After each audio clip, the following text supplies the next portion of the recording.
ఆంధ్ర తెలంగాణలో తక్కువ ఫీజులతో high quality results ఇస్తున్న ఏకైక సంస్థ Tirumal IAS institute. Welcome to Suman TV. ఇప్పుడు వచ్చిన హెచ్ఎంపీవీ వైరస్ ఏదైతే ఉందో ఇది ప్రమాదకరమా, నిజంగా కరోనా లాంటిదా? కరోనా అంత భయానకమైన వైరస్ అవుతుందా? ఇది కరోనా లాగే వేలాది మంది ప్రాణాలని, లక్షలాది మంది ప్రాణాలని బలి తీసుకునే అవకాశం ఉందా? హెచ్ఎంపీవీ వైరస్ సోకిన వాళ్ళు చనిపోతారా? ఇటువంటి ప్రశ్నలు ఇప్పుడు సాధారణ జనాల్లో చాలా ఎక్కువగా కనపడుతున్నాయి. నిజానికి వైద్యులు ఇప్పటి వరకు చెప్తున్న దాని ప్రకారం చూస్తే హెచ్ఎంపీవీ వైరస్ పెద్ద ప్రమాదకరం కాదు అని చాలా స్పష్టంగా చెప్తున్నారు. కాకపోతే ఇక్కడ అతిపెద్ద డౌట్ ఏంటంటే గతంలో చైనా 2019లో ఏదైతే కరోనా సోకిందో అప్పుడు కరోనా ఎలా వచ్చింది అనే అంశాన్ని చైనా దాచిపెట్టింది. ఇప్పటికీ అది బ్రహ్మరహస్యంగానే ఉంది.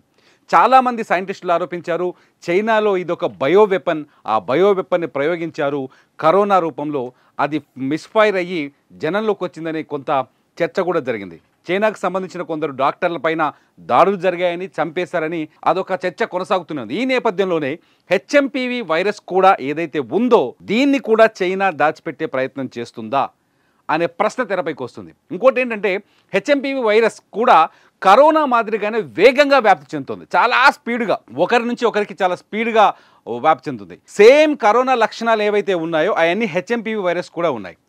రెగ్యులర్గా ఇది శీతాకాల సమయం కాబట్టి ఈ వైరస్ ఈ టైంలో ఎక్కువగా స్ప్రెడ్ అయ్యే అవకాశం ఉంది. చాలా ఎగ్జాంపుల్ చాలా క్లియర్గా చెప్తున్నాను. ఈ వీడియో రికార్డ్ చేసే కెమెరామెన్కి ఒకవేళ నాకు హెచ్ఎంపీవీ ఉందనుకోండి, ఈ వీడియో రికార్డ్ చేసే కెమెరామెన్కి సోకే అవకాశం ఉంది.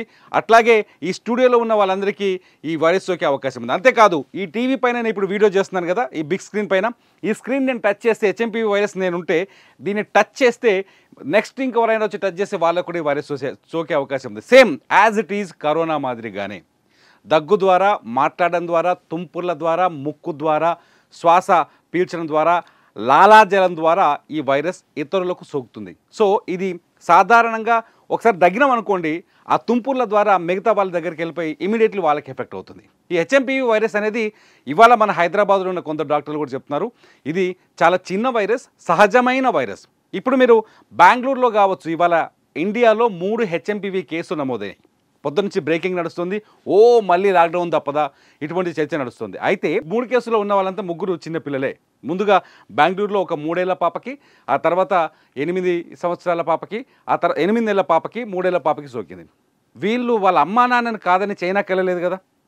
నిజానికి ఇది 2024 డిసెంబర్ 27వ తేదీన చైనాలో ఈ వైరస్ బయటకు వచ్చినట్టుగా గుర్తించారు. ఆ వైరస్ వచ్చింది అని తెలియడంతోనే చైనా మీడియా దాన్ని స్పష్టత ఇవ్వలేదు, కానీ వచ్చిందని తెలియడంతోనే చైనా చుట్టూన్న దేశాలన్నీ అలర్ట్ అయ్యాయి. ఇది కూడా కరోనా లాంటి ప్రమాదకరమైన వ్యాధి, అమ్మో ఇది కూడా ప్రాణాలు తీస్తుందనే భయంతో జనాన్ని భయపెట్టి సాధారణ, ఎందుకంటే కరోనా కొట్టిన దెబ్బ అలాంటిది కాబట్టి భయంతో చాలామంది చుట్టూ ఉన్న దేశాలన్నీ అలర్ట్ అయ్యాయి. కానీ ఈ బెంగళూరులో ఎవరైతే పిల్లలకి ఇద్దరికి సోకిందో వాళ్ళు ఇండియాలో, ఆ ఇద్దరికి ఆ చైనాకి అసలు సంబంధమే లేదు. విదేశీ ప్రయాణం చేయలేదు, వేరే ప్రాంతానికి వెళ్ళలేదు, వాళ్ళు బెంగళూరులోనే ఉన్నారు. వాళ్ళకి పాజిటివ్ అని తెలియదు. ఐసీఎంఆర్ కూడా అదే విషయాన్ని చెప్పింది, వాళ్ళకి పాజిటివ్ అని తెలియదు. కానీ ఇది ఎక్కడి నుంచి వచ్చింది, మరి ఎవరి నుంచి వచ్చింది? ఇంకో కేసు ఏదైనా నమోదై ఉండాలి కదా. ఈ ప్రశ్నలకు సమాధానాలు లేవు. దీనికి మన డాక్టర్లు చెప్తున్నది, ఇప్పటికున్న ప్రాథమిక సమాచారం ప్రకారం మన డాక్టర్లు చెప్తుందంటే హెచ్ఎంపీవీ వైరస్ అనేది శీతాకాలంలో సహజంగా మనుషుల్లో సోకే ఫ్లూ, అందరిలో వచ్చే ఫ్లూ. ఇది రొటీన్ ఫ్లూ అని చెప్తున్నారు. మళ్ళీ రిపీట్గా అండర్లైన్ చేసుకొని చెప్తున్నాను, ఇది రొటీన్ ఫ్లూ అని చెప్తున్నారు. దీనికి టెన్షన్ పడాల్సిన పని లేదు అని చెప్తున్నారు. సో హెచ్ఎంపీవీ వైరస్ చైనాలో కాదు, ఇప్పుడు ఇండియాలో కూడా ఉంటుంది, ఇంకో దేశంలో కూడా ఉంటుంది. ముఖ్యంగా 5 సంవత్సరాల లోపున్న వాళ్ళు, 5 సంవత్సరాల లోపున్న పిల్లలకి ఇది చాలా ఎక్కువగా ఎఫెక్ట్ అయ్యే అవకాశం కనిపిస్తుంది. ఎవరైతే 5 ఇయర్స్ పిల్లలు ఉంటారో 5 ఇయర్స్ లోపు ఉన్న వాళ్ళకి, 5 ఇయర్స్ లోపు ఉన్న వాళ్ళకి ఎక్కువగా ఎఫెక్ట్ అయ్యే అవకాశం ఉంది. చాలా జాగ్రత్తగా వినండి, ఇలా చాలా కీలక విషయాలు చెప్పే ప్రయత్నం చేస్తున్నాను.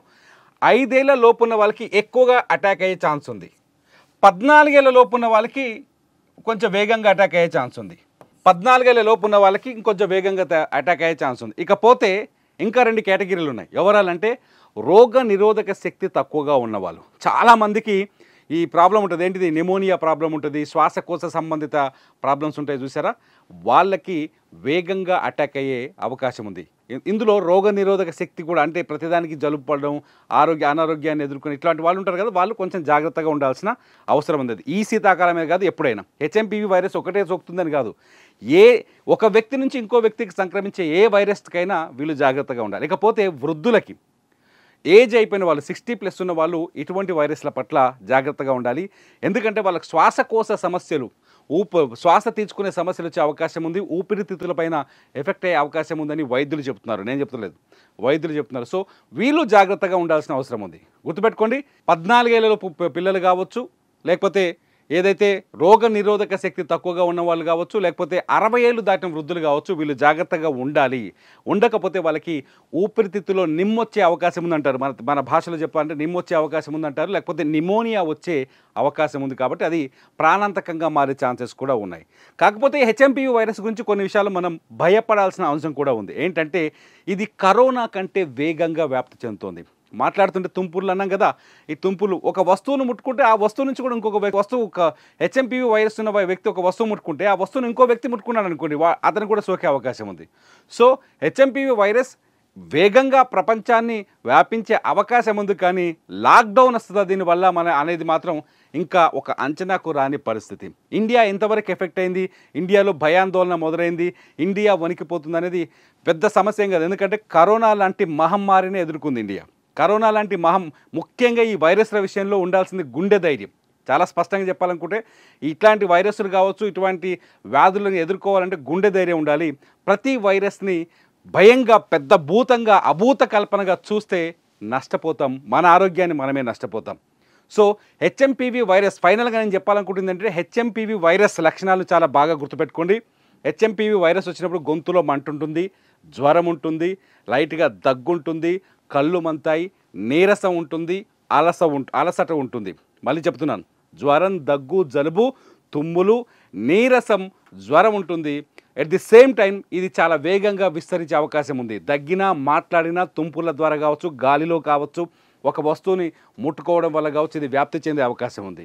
ఇందులో జాగ్రత్తగా ఉండాల్సిన వాళ్ళు 14 ఏళ్ళలోపు పసిపిల్లలు, అట్లాగే రోగ నిరోధక శక్తి తక్కువగా ఉన్నవాళ్ళు, అలాగే 60 ఏళ్ళు పైబడిన వృద్ధులు కొంత జాగ్రత్తగా ఉండాల్సిన అవసరం ఉంది. ఇది సహజమైన విషయం అందరికీ.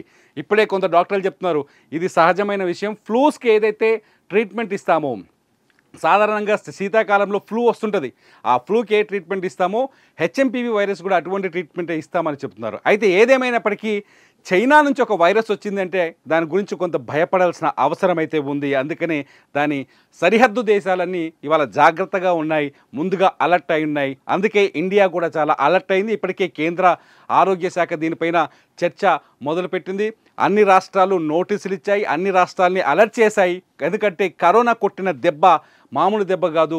ఎంతోమంది ప్రాణాలను బలి తీసుకోవడంతో పాటు ఎంతో అభివృద్ధికి ఆటంకంగా మారింది కరోనా. ఒక 3 ఏళ్ల పాటు ఆర్థిక వ్యవస్థలన్నింటినీ, ప్రపంచ ఆర్థిక వ్యవస్థలన్నింటినీ చిన్నాభిన్నం చేసింది, తలకిందులు చేసింది. సో హెచ్ఎంపీవీ వైరస్ కూడా అటువంటి ప్రమాదకరంగా మారే ఛాన్సెస్ ఉన్నాయని చెప్పి, ఎందుకంటే వుహాన్ రహస్యం ఏంటి అనేది, కరోనా పుట్టినప్పటి నుంచి వుహాన్లో జరిగిన రహస్యం ఏంటి అనేది ఇంతవరకు తెలియదు. కాబట్టి ఆ వుహాన్ రహస్యం ఇంకా అట్లే ఉంది.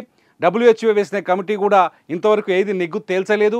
సో ఆ ఇష్యూ అలాగే కొనసాగుతున్న టైంలో మరో వైరస్ ఇప్పుడు బయటికి రావడం, ఎందుకంటే కరోనా కూడా ఇదివరకు ఉన్న వైరసే, దాన్ని బయో వెపన్గా మార్చింది చైనా అనే ఒక ఆరోపణ ఉంది. హెచ్ఎంపీవీ వైరస్ను కూడా అటువంటి మార్పులు జరిగాయా? హెచ్ఎంపీవీ వైరస్ను కూడా బయో వెపన్గా మార్చేందుకు చైనా ఏమైనా కుట్ర చేస్తుందా? అందుకే ఈ స్ప్రెడ్డింగ్ ఇంత వేగంగా ఉందా అనే ఆరోపణలు అయితే ఉన్నాయి. ఇలా క్వశ్చన్స్ చాలా ఉన్నప్పటికీ మనకు తెలిసిన హెచ్ఎంపీవీ వైరస్ పట్ల ఇప్పటికైతే భయపడాల్సిన అవసరం లేదు. చాలా జాగ్రత్తగా ఉండండి, చేతులు కడుక్కోండి, చలి ఎక్కువ ఉన్న చోట మొహానికి మాస్కులు పెట్టుకోండి.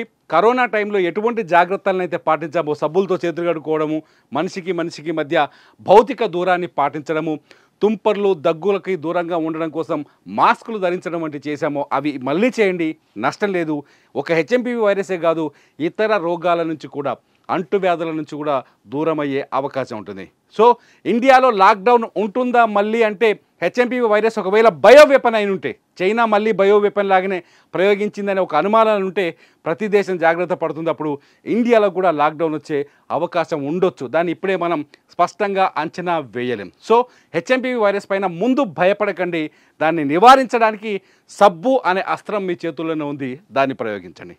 అప్పటి వరకు చూస్తూనే ఉండండి సుమన్ టీవీ.